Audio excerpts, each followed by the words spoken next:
Hello YouTube, welcome once again. China সফরে doctor Mohammad ইউনূসের এক বাক্যে রীতিমতো ভূমিকম্প নাড়া দিয়েছে ইন্ডিয়ান মিডিয়া থেকে শুরু করে ইন্ডিয়ান সোশ্যাল ইনফ্লুয়েন্সার এবং ইন্ডিয়ান যত অ্যানালিটিক্স রয়েছেন তাদের সবার ভেতরে।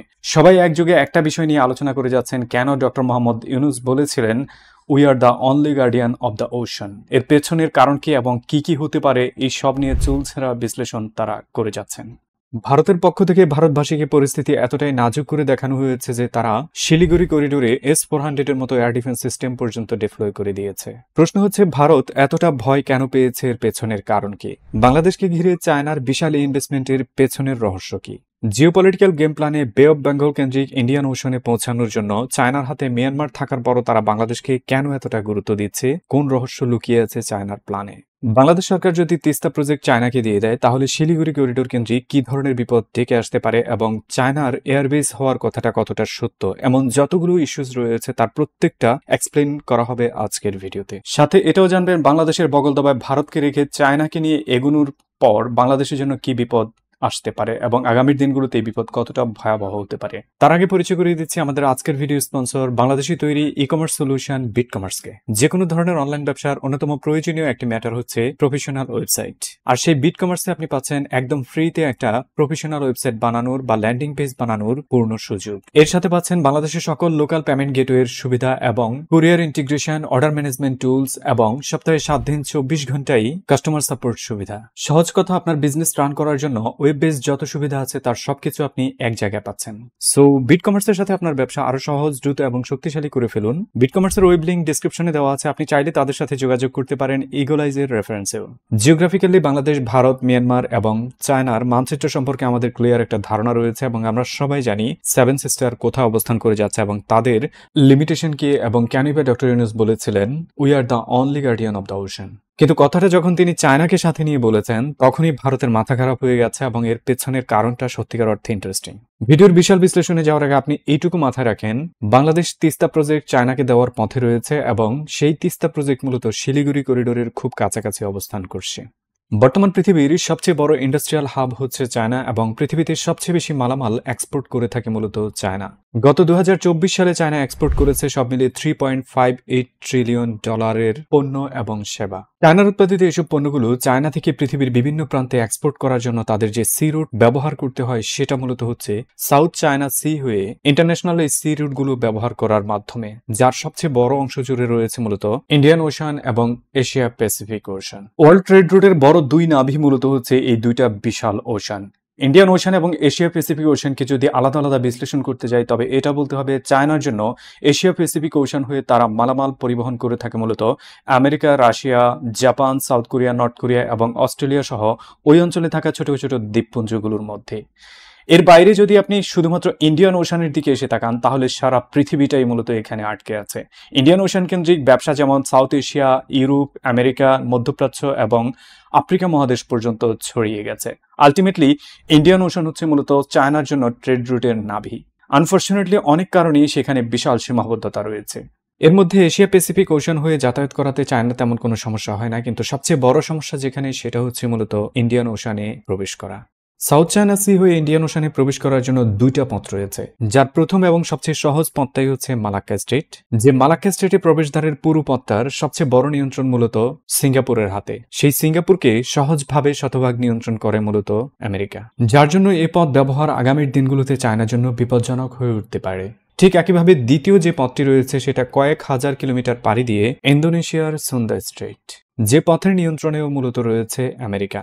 ইনফ্যাক্ট আমেরিকা এই দুইটা পথে বিভিন্ন ধরনের সাবমেরিন সার্ভাইলেন্স সিস্টেম ইনস্টল করে রেখেছে, যার ফলে চাইনিজ কোনো সাবমেরিন যখন এই পথ দিয়ে ইন্ডিয়ান ওশানে আসতে চায়, আসার আগেই মূলত আমেরিকা জেনে যায়। এবং একইভাবে এই দুইটা পথেই মূলত চায়নার জন্য শত শত ভ্যারিয়ার তৈরি করে রেখেছে আমেরিকা।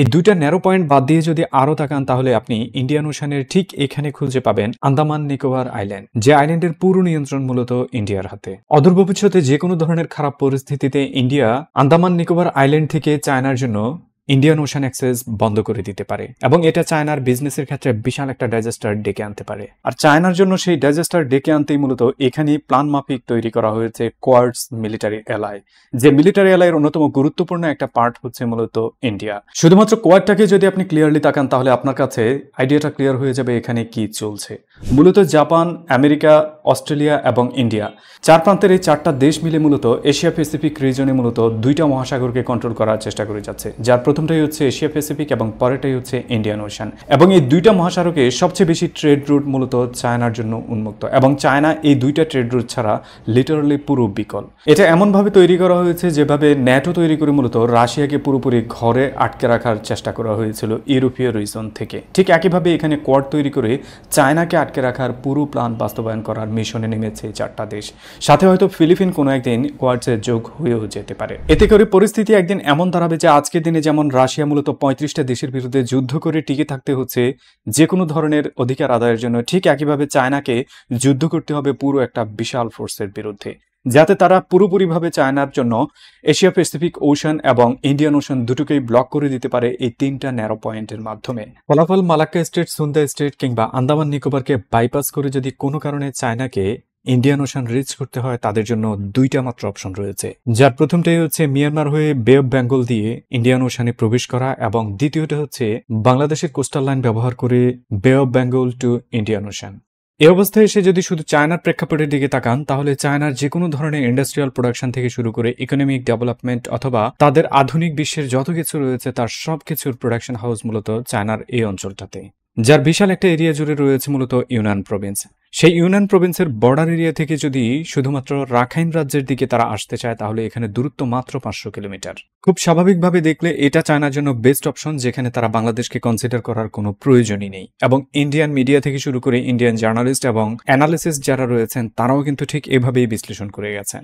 কিন্তু তারা ভুলে গেছেন চায়না শুধুমাত্র এইটুক চায়নার মধ্যেই সীমাবদ্ধ নয়, চায়নার আরও একটা বিশাল অংশ রয়েছে যেটা পুরোটাই মূলত মরুভূমি এবং পাহাড় কেন্দ্রিক, যার অন্যতম বৃহত্তম একটা এরিয়া হচ্ছে মূলত তিব্বত। তিব্বত এরিয়াতে যে কোনো ধরনের ইকোনমিক ডেভেলপমেন্টের জন্য চায়না দীর্ঘদিন ধরে এখানে বড় ধরনের ইনভেস্ট করে যাচ্ছে, এবং এখানে ডেভেলপমেন্টের সবচেয়ে বড় বাধা মূলত এখান থেকে চায়নার যে কোনো প্রান্তের যে কোনো একটা পোর্টে পৌঁছানোর জন্য তাদেরকে পাড়ি দিতে হবে 2500 কিলোমিটার থেকে 3500 কিলোমিটারের বেশি পথ। আন্তর্জাতিক ট্রেড রুটের ক্ষেত্রে একটা অন্যতম গুরুত্বপূর্ণ পার্ট হচ্ছে ইজি ট্রান্সপোর্টেশন সুবিধা, যেখানে সবচেয়ে ইজি এবং সবচেয়ে কম খরচে ট্রান্সপোর্টেশন করা হয়, সেটাই সবচেয়ে গুরুত্বপূর্ণ পার্ট হয়ে দাঁড়ায়। চায়নার সাউথ অঞ্চল থেকে সেই সুবিধাটা অনেক আগে থেকেই রয়েছে, এবং আপনি যদি চায়নার মানচিত্রের দিকে তাকান তাহলে দেখবেন চায়নার সাউথ এরিয়াই মূলত সবচেয়ে বেশি ডেভেলপড। চায়না তাদের এই দুর্বলতা দূর করার জন্য এবং নর্দার্ন অঞ্চলগুলোকে আরও উন্নত করার জন্য দীর্ঘ সময় যে পরিশ্রম করে যাচ্ছে, সেটা মূলত সবচেয়ে বড় বাধা হিসেবে দাঁড়িয়েছে এখানে ট্রেড রুট।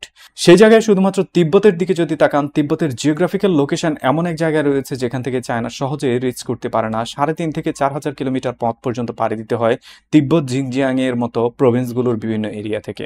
কিন্তু একই তিব্বতের ইন্ডিয়ান সীমান্তবর্তী চায়নার তিব্বতের দোকলাম এরিয়া থেকে শিলিগুড়ি করিডোর হয়ে যদি মংলা পোর্ট পর্যন্ত পৌঁছানোর চিন্তা করা হয়, তবে এখানেও দূরত্ব সব মিলিয়ে 550 কিলোমিটার, যা চায়নাকে বে অফ বেঙ্গলে রিচ করা যেমন সহজ করে দেয়, ঠিক একইভাবে চায়নার আনুপাতিকারে মেইনল্যান্ড চায়না থেকে পিছিয়ে থাকা তিব্বত এবং তিব্বতের আশেপাশের এরিয়াগুলো থেকে যে কোনো ধরনের ইন্ডাস্ট্রিয়াল প্রোডাকশনকে ওশান এরিয়াতে রিচ করা আরো বেশি সহজ করে দেয়। আরো যদি ক্লিয়ার করে বলতে চাই, চায়নার জন্য সত্যিকার অর্থে দ্বিতীয় কোনো অপশনই নেই। ইন্ডিয়াকে বাদ দিলে চায়নার জন্য শুধুমাত্র দুইটা অপশন রয়েছে, যার দুইটা অপশনের প্রথমটাই হচ্ছে পাকিস্তান এবং পরেরটাই হচ্ছে বাংলাদেশ, যেখানে আপনি অলরেডি জানেন পাকিস্তানের গোয়ার্দার পোর্ট এই মুহূর্তে চায়না নিয়ন্ত্রণ করে যাচ্ছে, এবং সেখান দিয়ে অলরেডি তারা ট্রেড চালিয়ে যাচ্ছে, এবং গোয়ার্দার কারণেই মূলত চায়নার কাছে পাকিস্তানের এত বেশি গুরুত্ব। ঠিক একইভাবে বাংলাদেশে মংলা, চট্টগ্রাম এবং মাতারবাড়ি ডিপ সি পোর্টের জন্যই মূলত বাংলাদেশের গুরুত্ব চায়নার কাছে এত বেশি বেড়েছে। আগামীর দিনগুলোতে চায়না মূলত এই রুট ব্যবহার করে তার ট্রেড এখানে বাস্তবায়ন করতে চায়, এবং আজকের দিনে যে বাংলাদেশকে চায়না এত বেশি গুরুত্ব দিচ্ছে তার পেছনের কারণ মূলত এটাই। চায়নার মেগা প্ল্যানের অন্যতম বড় পার্ট জুড়ে যত কিছু রয়েছে তার শুরুটা মূলত সেই তিস্তা প্রজেক্ট কেন্দ্রিক। চায়না যদি তিস্তা প্রজেক্ট পেয়ে যায়, তবে তিস্তা প্রজেক্ট থেকে শুরু করে মংলা পর্যন্ত যে ট্রান্সপোর্টেশন সুবিধা তৈরি করার প্ল্যান তাদের হাতে রয়েছে, সেটা তারা খুব সহজেই করে ফেলবে। এবং আপনি অলরেডি জানেন বাংলাদেশ মংলা পোর্ট থেকে ইন্ডিয়াকে কিকড আউট করে মূলত চায়নাকে সেখানে দিয়ে দিয়েছে। এই প্রেক্ষাপটে আপনার মনে প্রশ্ন আসতে পারে যে মধ্যখানে যে শিলিগুড়ি করিডোর রয়েছে সেটার নিয়ন্ত্রণ তো আর বাংলাদেশের কাছেও নেই, চায়নার কাছেও নেই, তাহলে কিভাবে তিস্তা প্রজেক্ট হয়ে তারা মংলা পর্যন্ত পৌঁছাবে? এর সমাধান হিসেবে দুইটা অপশন রয়েছে, যার প্রথমটা হচ্ছে ইন্টারন্যাশনাল রুল। জেনেভা কনভেনশন অনুযায়ী ইন্টারন্যাশনাল একটা রুল রয়েছে, যেখানে মূলত দুই প্রান্তের দুইটা দেশ যদি তাদের মধ্যে যোগাযোগ স্থাপন করতে চায় এবং মধ্যখানে তৃতীয় কোনো দেশ থাকে, তবে সেই দেশ তাদেরকে করিডোর দিতে বাধ্য থাকবে। এ ধরনের করিডোরের ইতিহাস পৃথিবীতে অনেক রয়েছে, যার অন্যতম প্রধান একটি হচ্ছে রাশিয়া এবং বেলারুশ হয়ে রাশিয়ার কালিনিনগ্রাদে যোগাযোগ স্থাপন করার জন্য একটা করিডোর প্রয়োজন হয়েছিল, এবং সেই করিডোর দিতে বাধ্য হয়েছে লিথুয়ানিয়া, যার নাম হচ্ছে শাওয়ালকি করিডোর। সেই শাওয়ালকি করিডোরের মতোই মূলত শিলিগুড়ি করিডোর হতে যাচ্ছে বাংলাদেশ চায়না ট্রান্সপোর্ট রোডের এই অংশটা। কিন্তু দেশটা যখন ইন্ডিয়া, তখন আমরা খুব ভালো করেই জানি গত 53 বছরে ইন্ডিয়া বাংলাদেশের সাথে নেপাল এবং ভুটানের ভালো কোনো করিডোর দিতে রাজি হয়নি, যার ফলে আমরা বিদ্যুৎ থেকে গ্যাস অন্যান্য কোনো কিছু আমদানি রপ্তানি করতে পারিনি এই দুটো দেশের সাথে। বিদ্যমান এই অবস্থায় দ্বিতীয় একমাত্র অপশন হচ্ছে পুরো করিডোর ক্যাপচার করা। চায়নার প্ল্যানে যে করিডোর ক্যাপচার অপশনটাও রয়েছে সেটা আপনি ক্লিয়ারলি বুঝবেন যখন আপনি দেখবেন চায়না ইন্টারন্যাশনাল ম্যাপ যখন পাবলিশ করে তখন ইন্ডিয়ার ম্যাপের ক্ষেত্রে তারা সিকিমকে ইন্ডিয়ার পার্ট হিসেবে স্বীকার করে না, বরং সেটাকে চায়নার পার্ট হিসেবে স্বীকার করে ম্যাপ পাবলিশ করে। যার আলটিমেট মিনিংস হচ্ছে ইন্ডিয়া যদি সহজে এই করিডোর দিতে রাজি না হয় তবে ইন্ডিয়ার কাছ থেকে জোরপূর্বক শিলিগুড়ি করিডোর সহ পুরো সিকিম তারা দখল করে নেবে। এবং চায়না যে এটা করেছে এর আগে অনেক প্রমাণ রয়েছে। এখন পর্যন্ত চায়না ইন্ডিয়ার প্রায় 45,000 স্কোয়ার কিলোমিটার এরিয়া দখল করে আছে। অরুণাচলকে কখনো চায়না স্বীকারই করে না এটা ইন্ডিয়ার পার্ট, তারা বলে এটা সাউথ তিব্বত। এবং ইতিহাস বলে চায়নার সাথে কোনো যুদ্ধে ইন্ডিয়া এখন পর্যন্ত জিততে পারেনি। সেই ইন্ডিয়ার জন্য এটা 2024-25-এর চায়না, যাদের হাতে পৃথিবীর সবচেয়ে আধুনিক সফিস্টিকেটেড সব ধরনের ওয়েপন এবং টেকনোলজিতে ভরপুর। এই প্রেক্ষাপটে প্রশ্ন এমন আসতে পারে যে চায়নার যদি শিলিগুড়ি করিডোর দিয়েই যাতায়াত করার প্রয়োজন হয় এবং তাদের পোর্ট অ্যাক্সেসই লাগে, তবে সেটা বাংলাদেশ হয়ে কেন নয় পশ্চিমবঙ্গ হয়ে, কেন নয় ভারতের অন্য কোনো পোর্ট হয়ে? এর সহজ উত্তর সবার জানা আছে এবং উত্তরটা ঠিক এরকম।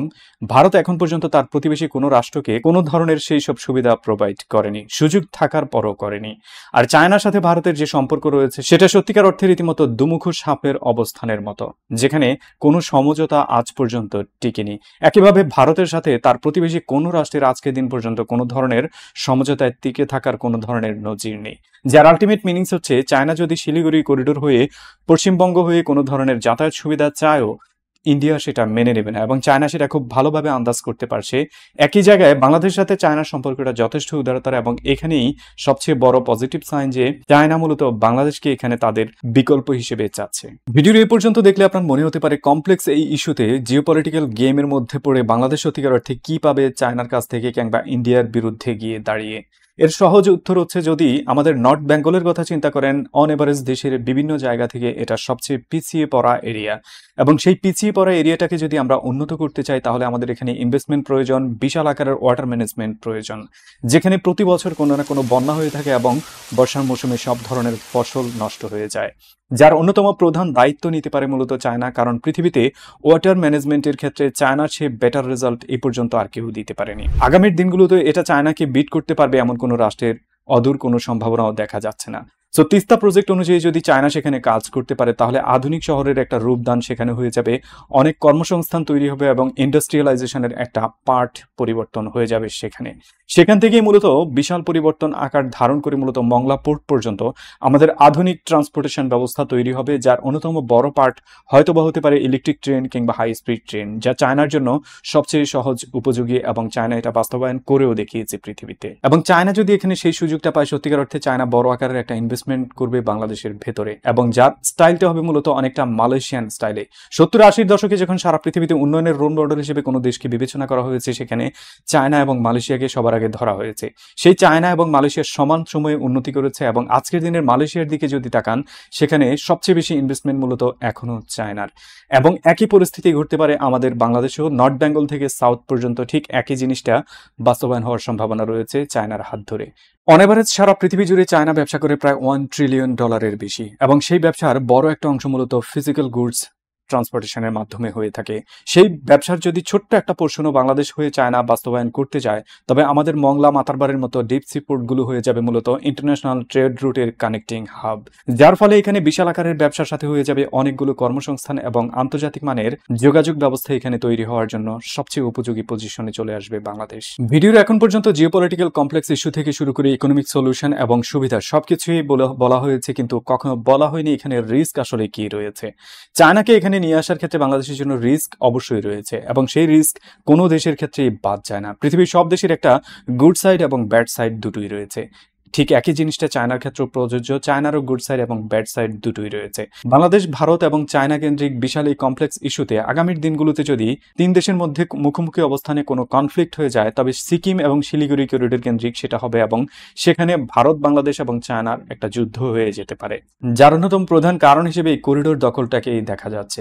যে এক করিডোরের কারণে ইন্ডিয়ান নর্থ ইস্ট সুবিধা পাচ্ছে না, না বাংলাদেশ পাচ্ছে চায়নার কাছ থেকে সুবিধা, না বাংলাদেশ নেপাল ভুটানের সাথে সুবিধা আদায় করতে পারছে। একইভাবে নেপাল ভুটান বাংলাদেশের সাথে কোনো ধরনের সুবিধায় যেতে পারছে না। আলটিমেটলি এই করিডোর ইন্ডিয়ার হাতে থাকার মানে হচ্ছে রিজনালি 4টা দেশ এবং ইন্ডিয়ার 7 সিস্টার পুরোপুরিভাবে ভুক্তভোগী হয়ে গেছে যে কোনো দিক থেকে চিন্তা করলে। সো এই প্রেক্ষাপটে এখানে আগামীর দিনগুলোতে কোনো না কোনো একটা যুদ্ধ হয়ে যেতে পারে, এটা অসম্ভব কোনো ব্যাপার নয়। সম্ভবত এখানেই আসে মূলত নীলফামারীতে আমাদের নতুন এয়ারবেস তৈরি করার যে গুজব ছড়ানো হয়েছে ইন্ডিয়ান মিডিয়া থেকে, সেটার কথা। গুজব হোক আর বাস্তবায়ন হোক, সেটা হয়ে যাওয়াটাতে কোনো অন্যায় নেই। বাংলাদেশ চাইলে সেখানে একটা এয়ারবেস করতে পারে এবং এটা আমাদের ভূমি, আমাদের সেইটুকু অধিকার রয়েছে এবং আমরা কার সাথে সেই ভূমিতে একটা এয়ারবেস তৈরি করব সেটা আমাদের ব্যাপারে এবং আমরা সিদ্ধান্ত নিতে পারি। রিমার রয়েছে যে এয়ারবেস তৈরির ক্ষেত্রে চায়না এবং পাকিস্তানের হেল্প নিতে পারে বাংলাদেশ। ইন্ডিয়ান মিডিয়া থেকে শুরু করে ইন্ডিয়ান গভর্নমেন্ট অফিসিয়াল কিংবা বিজেপির টপ হেড থেকে শুরু করে ইন্ডিয়ান ইনফ্লুয়েন্সার সবাই মূলত শিলিগুড়ি করিডোর কেন্দ্রিক বাংলাদেশের যত সীমানা রয়েছে এটাতে একটা কাট অফ করার বিশাল একটা গুজব ছড়িয়ে দিচ্ছে সোশ্যাল মিডিয়াতে। যেভাবেই ছড়াচ্ছে তাতে একটা সময় মিডিয়া ন্যারেটিভ তৈরি হয়ে যাওয়ার চান্স রয়েছে এবং এখানে নিরাপত্তার স্বার্থে বাংলাদেশ শুধুমাত্র মিলিটারি বেজ নয় বরং একটা মিলিটারি হাব তৈরি করার যদি প্ল্যান হাতে নেয় সেটা অবাস্তব কোনো কিছু হবে না এবং এটা করা উচিত। আগামীর দিনগুলোতে মিলিটারি হাব বলি কিংবা এয়ারবেজ বলি, এখানের যে কার্যক্রম তৈরি হবে সেটা মূলত শিলিগুড়ি করিডোর কেন্দ্রিক যে কোনো ধরনের কনফ্লিক্টে কন্ট্রিবিউট করতে বাধ্য হয়ে যাবে। শিলিগুড়ি করিডোরে আগামীর দিনগুলোতে কোনো যদি যুদ্ধ তৈরি হয়, বাংলাদেশ না চাইলেও সেখানে এঙ্গেজড হতে হবে, কারণ এটা আমাদের সিকিউরিটির ব্যাপার হয়ে যাবে এবং বর্ডার সিকিউরিটির জন্য সবচেয়ে বড় থ্রেট হয়ে দাঁড়িয়ে। সো আলটিমেটলি বর্ডারের এপার ওপার দুদিক থেকে যদি আপনি চিন্তা করেন, দোকলাম এবং বাংলাদেশ সীমান্তের এই অঞ্চলে যত কিছু ঘটে যাচ্ছে তার একটা পট পরিবর্তন হতে যাচ্ছে, এটা মোটামুটি নিশ্চিত। এই প্রেক্ষাপটে ঠিক আগাম ভবিষ্যৎবাণী হিসেবে এটা ক্লিয়ারলি বলে দেওয়া যায়, আগামীর দিনগুলোতে বাংলাদেশ, ভারত এবং চায়না কেন্দ্রিক যদি কোনো ত্রিমুখী সংঘর্ষের অবস্থান আপনি দেখতে পান, তবে সেটা সিকিম এবং শিলিগুড়ি করিডোর কেন্দ্রিক হয়ে যাওয়ার সম্ভাবনা সবচেয়ে বেশি। ভিডিওর একেবারে শেষ দিকে চলে এসেছি, শুধুমাত্র একটা জিনিস ক্লিয়ার করা এখনো বাকি রয়ে গেছে, সেটা হচ্ছে ডক্টর মোহাম্মদ ইউনূস যে বলেছিলেন we are the only guardian of the ocean, সেটার একটু এক্সপ্লেন দিয়ে নিই। আপনি যদি মানচিত্রের এই অংশটার দিকে তাকান, আমি ক্লিয়ারলি একটা আলাদা কালার করে রেখেছি 7 সিস্টারের এই স্টেটগুলোকে, যেখানে আপনি ক্লিয়ারলি দেখতে পাচ্ছেন 7 সিস্টারের এই স্টেটগুলো সব মিলিয়ে যে বর্ডার রয়েছে সেটা মিয়ানমার, চায়না, ভুটান, বাংলাদেশ কেন্দ্রিক। এর মধ্যে মাত্র 2টা দেশ রয়েছে যাদের সাথে তাদের ওশান এরিয়াতে অ্যাক্সেস করার অপশন হতে পারে, যার একটা হচ্ছে মিয়ানমার, অপরটা হচ্ছে বাংলাদেশ। কিন্তু আপনি যদি ট্রান্সপোর্টেশনের সুবিধা দেখেন কিংবা ওশান এরিয়াতে রিচ করার জন্য জিওগ্রাফিক্যাল কন্ডিশন দেখেন অথবা খুব বেশি পোর্ট অ্যাভেলেবেল দেখেন, তাহলে সব দিক থেকে শুধুমাত্র বাংলাদেশই তাদের জন্য সবচেয়ে ভালো অপশন। এবং ডক্টর ইউনূস সেই জন্যই বলেছিলেন we are the only guardian of the ocean. তিনি কখনোই বলেননি যে we are the only guardian of the Indian Ocean. Indian Ocean আর বে অফ বেঙ্গল এক জিনিস নয়। ভারতের কিছু প্রোপাগান্ডা মিডিয়া স্পেশালিস্ট রয়েছেন যারা একটা বললে আরেকটা প্রচার করে দেয় এবং সেটাকে নিয়ে তিল থেকে তাল বানিয়ে একটা বিশাল ন্যারেটিভ তৈরি করে এবং ইন্ডিয়ান সাধারণ মানুষকে খেপিয়ে তোলে, যার অন্যতম কয়েকটা ছবি রয়েছে। বিশেষ করে এই 2 মহিলা যা করে যাচ্ছেন, এটা লিটারালি ভয়ঙ্কর রকম প্রতারণাকেও হার মানিয়ে ফেলে। এদের যে প্রফেশন রয়েছে সেটা মূলত হচ্ছে সত্যকে সত্য, মিথ্যাকে মিথ্যা হিসেবে প্রচার করা, কিন্তু এরা সত্যটাকে মিথ্যা, মিথ্যাটাকে সত্য প্রমাণ করার জন্য যত ধরনের আনারি গল্প আছে সবকিছু বাজারে ছাড়ার চেষ্টা করে যাচ্ছে। অনেস্টির দিক থেকে যদি চিন্তা করি, এদের থেকেও বেটার পজিশনে রয়েছে সানি লিওনি। আমি তো সাজেস্ট করবো এদের উচিত এই পেশা বাদ দিয়ে সানি লিওনের পেশায় চলে যাওয়া। আমি বলিউডের কথা বলছিলাম। সো চাইলেই তারা সেখানে শিফট করতে পারে, কারণ এদের মিনিমাম ডিগনিটিও নেই।